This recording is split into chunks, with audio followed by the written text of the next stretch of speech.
مذہبی افتراق پیدا کرنا، سیاسی عدم استحکام پیدا کرنا اور معاشی طور پہ مسلمانوں کو تباہ کرنا اور اخلاقی طور پہ مسلمانوں میں بگاڑ پیدا کرنا، یہ 4 ہدف ہیں ان کے، اور وہ 4 ہدف انہوں نے حاصل کر لیے ہیں۔ زیادہ تر قدرتی وسائل اللہ نے مسلمانوں کو عطا کیے، وہ زرعی وسائل ہوں یا معدنی وسائل ہوں، آبی وسائل ہوں یا دیگر وسائل، لیکن یہ بیچارے ان وسائل کے ہوتے ہوئے دنیا کے دست نگر ہیں۔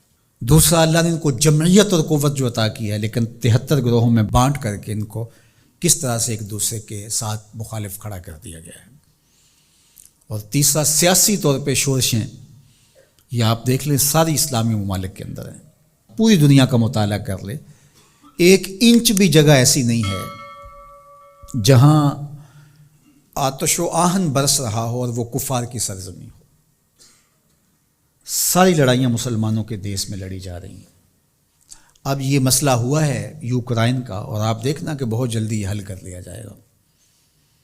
کشمیر ہے 70 سال سے لٹک رہا ہے، فلسطین کا مسئلہ حل ہونے کا نام ہی نہیں لیتا۔ مشرقی تیمور چٹکیوں میں حل ہوا کہ نہیں ہوا؟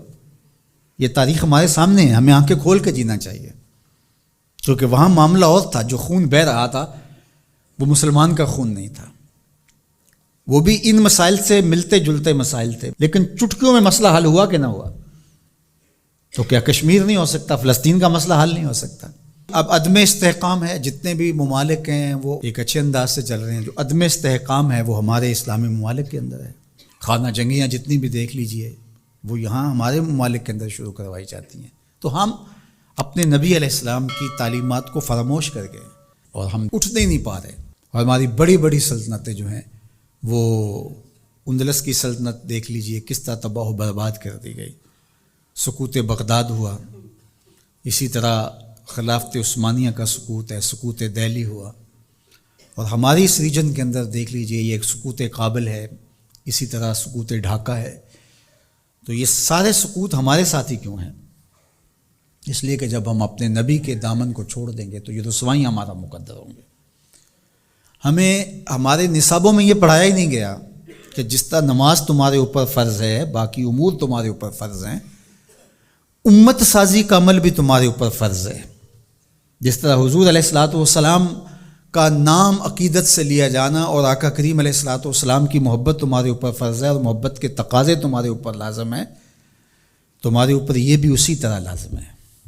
تو اس وقت ہمارے ساتھ جو کچھ ہو رہا ہے اور جس سمت ہم سفر کر رہے ہیں اور جس طرف ہم جا رہے ہیں، تو اس وقت سب سے زیادہ ذمہ داری علماء کی ہے اس بات میں، باقی حکمرانوں کی ہے کہ وہ معاشی بحرانوں میں حکمران قوموں کو مبتلا نہ دے، چونکہ قوم جب معاشی بحران میں مبتلا ہو جاتی ہے تو پھر اس کے نظریے پیچھے چلے جاتے ہیں۔ دور موجود میں کہتے ہیں اس دور کا ایٹم بم معاش ہے، جو قوم معیشت کی تباہی کے دانے پہ آ جاتی ہے اس سے پھر جو مرضی آپ منوا لیں، اور آپ جانتے ہیں مسلم حکومتیں کیا کچھ نہیں مان لیتی ہیں، اور یہ حکمرانوں کی ذمہ داری تھی کہ وہ، لیکن ان کے پیٹ ہی نہیں بھرتے، ملک کو اس بے دردی سے لوٹا نہیں، نوچا ہے انہوں نے، لیکن ابھی تک ان کے پیٹ ہی نہیں بھرے اور نہ مستقبل میں کوئی بھرتے ہوئے دکھائی دیتے ہیں۔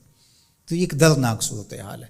جو اسلام کو دوسرا بڑا نقصان پہنچایا ہے وہ منبر و محراب کے ذمہ داران نے پہنچایا ہے۔ بر صغیر پاک و ہند کے اندر تجزیہ کرتے ہوئے حضرت مجدد الفسانی علیہ رحمہ نے کہا کہ 4 طبقے ایسے ہیں جنہوں نے سب سے زیادہ اسلام کو نقصان پہنچایا ہے۔ یہاں پر اس ریجن کی وہ بات خاص طور پہ کرتے ہیں، وہ فرماتے ہیں ان میں سے ایک علماء سو ہیں، انہوں نے اسلام کو بہت زیادہ نقصان پہنچایا ہے۔ دوسرا صوفیاء خام ہیں، جو دین کے فہم سے ناآشنا صوفی ہیں، انہوں نے اسلام کو بہت نقصان پہنچایا ہے، چونکہ لوگوں کی وابستگی ہے ان کے ساتھ اور ان کے پاس کوئی منصوبہ ہی نہیں ہے۔ عرس پہ آ جاؤ، نذرانے دے دو اور اللہ اللہ کرو اور چلے جاؤ، ان کے پاس کوئی نظام شریعت تو ان کے پاس ہے ہی نہیں ہے، تو آنے والوں کو کیا دیں گے؟ یہ کچھ بھی نہیں دیں گے۔ تیسرا بڑا نقصان جو ہے وہ اسلام کو جو پہنچایا وہ سلاطین نے پہنچایا، بادشاہوں نے پہنچایا، اور چوتھا جو ہے وہ انہوں نے کہا کہ اسلام کو جو نقصان پہنچایا وہ 2 نمبر دانشوروں نے پہنچایا، اور 5 نام بھی آپ ذکر کرتے ہیں، وہ فرماتے ہیں جو گستاخان صحابہ ہیں، چونکہ جب صحابہ کی نفی ہوتی ہے تو پورے دین کی نفی ہو جاتی ہے۔ حضور کے تیار کردہ یہی لوگ تھے نا، حضور نے جن پہ محنت کی اور جن کو حضور نے اپنے سینے کا نور منتقل کیا، اور اگر ان کی نفی کر دی جائے تو پھر اس کا مطلب یہ ہے کہ دین کی عمارت گر گئی. پورے نظام کا انکار کرنے کے لیے ان کا انکار. جو امت کے اندر تفریق ہوئی، تشتت ہوا اور بے جا تشدد ہوا، اور امت کے اندر جو فکری ناہمواری پیدا ہوئی، باہمی منافرتیں انتہا کو چھونے لگی، سوچ سمجھ فہم ادراک کی قوتیں سلب کر لی گئیں، یہ سب کچھ منبر و محراب کی وجہ سے ہوا.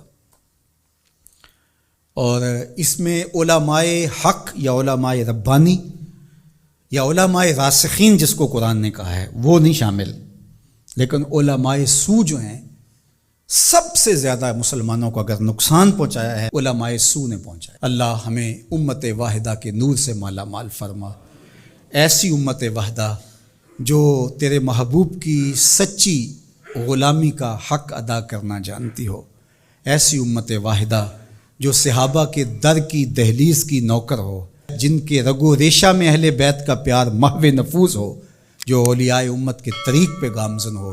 اللہ ہمیں سچائیوں کی راہ پہ رکھے. وآخر دعوانا